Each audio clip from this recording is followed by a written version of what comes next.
Oi pessoal, eu sou a Kimberly, eu sou residente da residência pedagógica e eu vou fazer um resuminho hoje sobre as semanas 4 a 6 do PET. Vai ficar dividido em dois vídeos e nesse primeiro vídeo a gente vai ver sobre as variações da primeira lei de Mendel. A gente sabe que a primeira lei de Mendel é também chamada Lei da Segregação dos Fatores. Ela foi formulada por Gregor Mendel e foi publicada entre 1865 e 1866. Essa lei enuncia que cada característica do ser humano é determinada por um par de fatores que se separam na formação dos gametas. Dentro disso, existem os alelos letais. O que é um alelo letal? Ele é um gene que sofreu uma mutação em seu aparecimento. Ele inviabiliza o embrião e, caso o embrião sobreviva e atinja o estado adulto, ele não irá contribuir com o gênese para a próxima geração. A gente pode classificar os alelos letais em dois grupos, com base na época em que é manifestado esse problema. Existem os letais completos e os semi-letais. Os alelos letais completos são aqueles que causam morte do seu portador antes da idade de reprodução. Já os semi-letais são aqueles que permitem a sobrevivência do portador por muitos anos, indo além da idade reprodutiva. Os alelos letais recessivos provocam a morte quando se apresentam em homozigose. A morte ocorre em fase em que o produto desse gene faz-se necessário.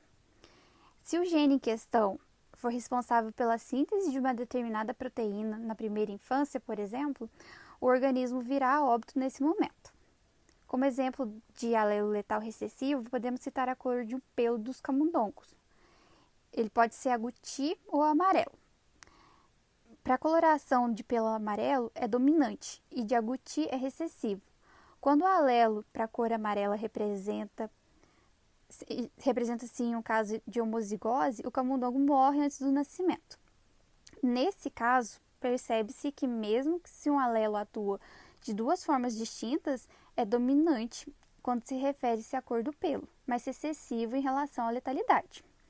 Diferente dos alelos letais recessivos, os alelos letais dominantes não precisam aprender os pares de um organismo.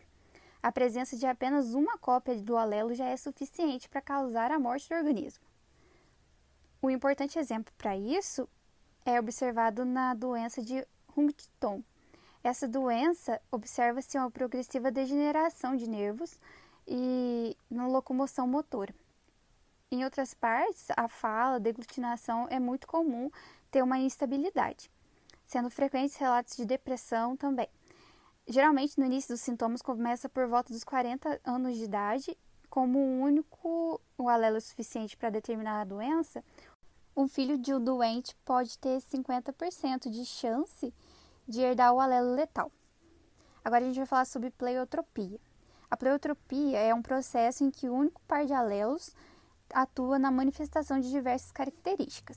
Ela se difere na interação gênica, pelo fato da interação apresentar vários genes, determinando uma única característica. Podemos observar exemplos da ação pleiotrópica nos diversos organismos, como plantas e animais, inclusive na espécie humana. Em plantas, o exemplo de pleiotropia pode ser observado em duas variedades de cebolas, brancas e vermelhas, sendo cebolas vermelhas produtoras de substâncias que tornam elas mais resistentes aos ataques de fungos e parasitas, e essa cor vermelha, ela tem uma produção de substância que é determinada por um único gene, sendo então, portanto, o caso de pleiotropia.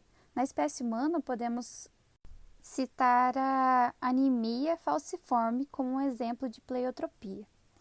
Na dominância incompleta, a gente vê os alelos expressos em heterozigose, porém o fenótipo produzido é intermediário, uma vez que nenhum é completamente dominante. Na dominância incompleta, expressa-se um fenótipo completamente distinto dos homozigotos. Na planta conhecida como boca de leão, por exemplo, o alelo B dominante determina a cor vermelha e o B recessivo a cor branca.